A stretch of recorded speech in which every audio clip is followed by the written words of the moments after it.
Brésil door na équipe nationale du Sénégal mën nañoo bañ a bett comme mën na bett ñenn ñi waaw tey nag boo xasee ba seetaan match début match bi betteel mën na bañ a am nag tactiquement on a vu que ni dañoo jàkkaarloog un très grand coach Carlos Ancelotti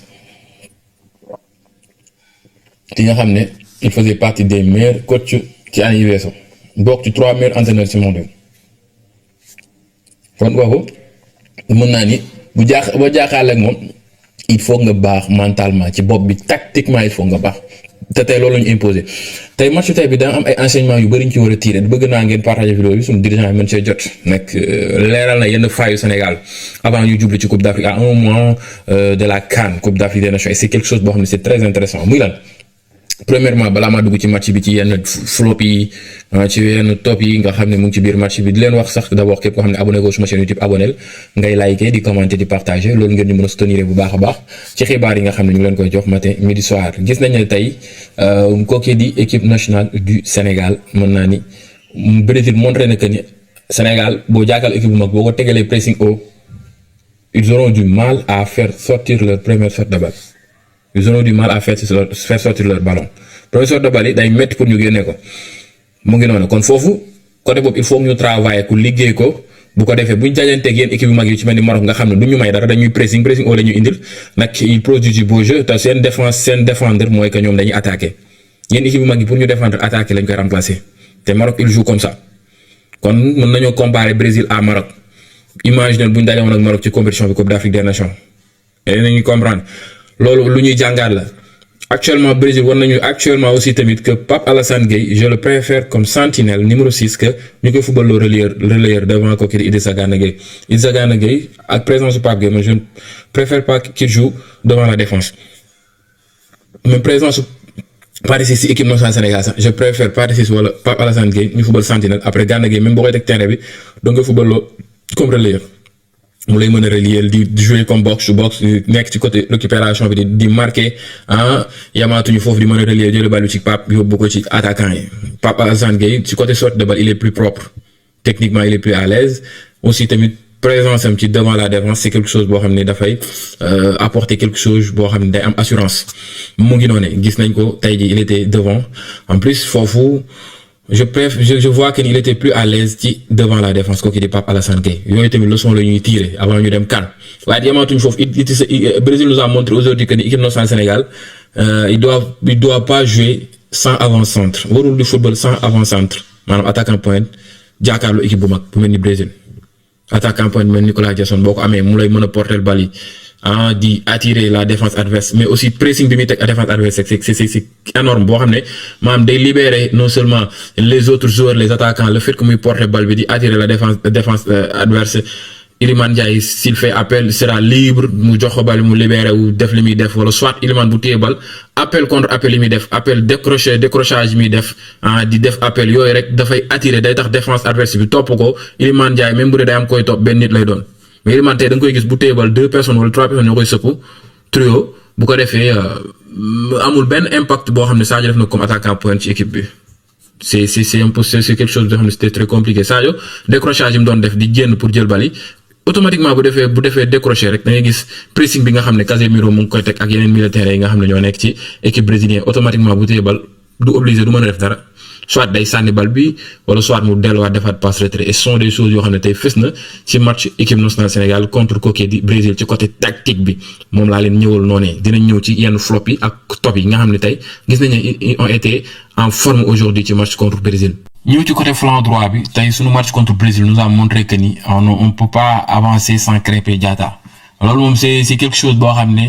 lu jara bàyyi xel la pour ñu avancer ak sans Krépin Diatta lu metti lay doon non seulement aujourd'hui gis nañ ne offensivement Antoine Mendy ça restait beaucoup il a fait beaucoup de jeux techniques ci finition yi dafa desoon bu baax a baax justesse technique da ko manqué woon carrément kooku di Antoine Mendy ba tax nag foofu présence su Krépin Diatta mën naa ni am na vide bu amoon foofee ci côté latéral droite bi ci côté droite bi gis nañ Krépin Diatta contre Angleterre il nous a montré que ni vraiment il est présent il restera toujours présent kooku di Krépin Diatta contre Mauritanie il nous a montré contre kooku di mën naa ni Soudan il nous a montré que ça et c'est quelque chose boo xam ne nii c'est très intéressant gis nañ Coupe d'Afrique des Nations contre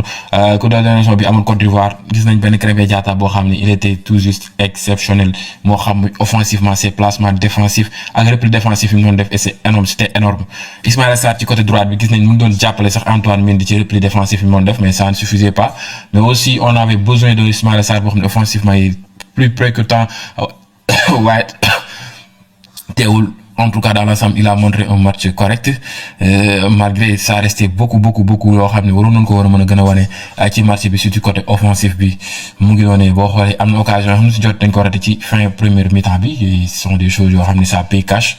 mu ngi doon yenn détails yooyu moom bokk na si lii nga xam ne mooy gagné yenn match yi mais aussi li ma doon expliquer mooy que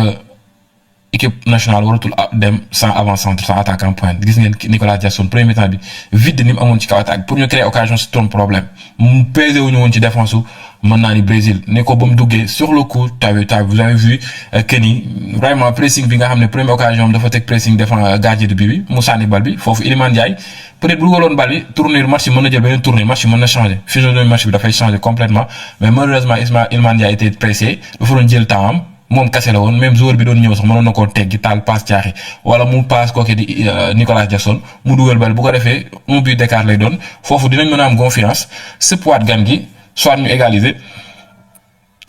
remonter ba sax mu ngi noonu dinañ wane benn match boo xam ne dinañ sentir que ni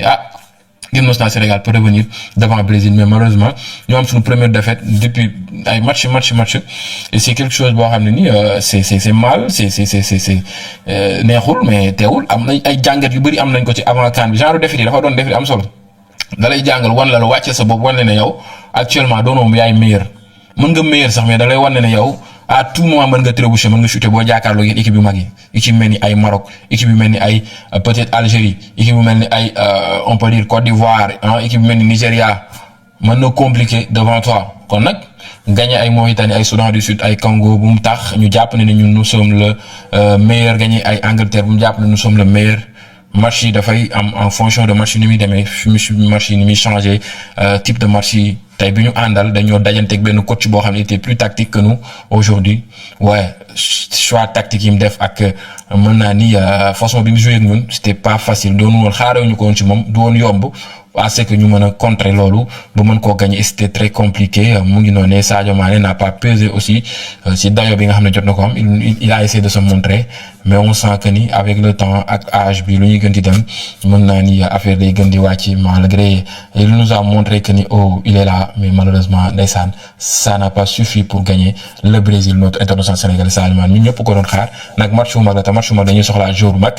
mais Brésil loolu rek gagné ko engagement da koy gagné efficacité da koy gagné football bu normal da koy gagné tactiquement nga présent da koy gagné techniquement nga propre ba déchets techniques yi ñu wàññi ko loolu da koy gagné mais malheureusement aujourd'hui il y avait beaucoup de déchets techniques ci ñaari latéraux moo xam Ismaïla Jakobs Seck moo xam muy kookee ñu naan ko mën naa ni Antoine Mendy foofu ràññee nañ présence su El Hadji Malick Diouf ak Krépin Diatta am na vide foofee surtout ci première mi-temps bi mën nañ sant kooku Edouard Mendy sinon mënoon na gën a ñaaw mbir yi mënoon na gën a metti mais malheureusement on nous a gagné mais jàng nañ ci tiré nañ ci ay leçons yu bëree ce sont des choses yoo xam ne lu ñuy jàngaar la que ça continue si ay victoire équipe nationale Sénégal bon courage à vous bonne continuation vous avez tout donné aujourd'hui mais c'était Brésil qui devait gagner moo waroon gagner nañ ko nangu et on passe à autre chose mu ngi noonee gars yi képp koo xam ne yaa ngi ñuy suivre te fekk na abonné ko suñu chaîne yi bu ko taay bësal bouton s'abonner bi ngay liker di commenter di partager ba beneen yoon ci yeneen vidéo merci à vous jaa ngeen jëf sama gars yi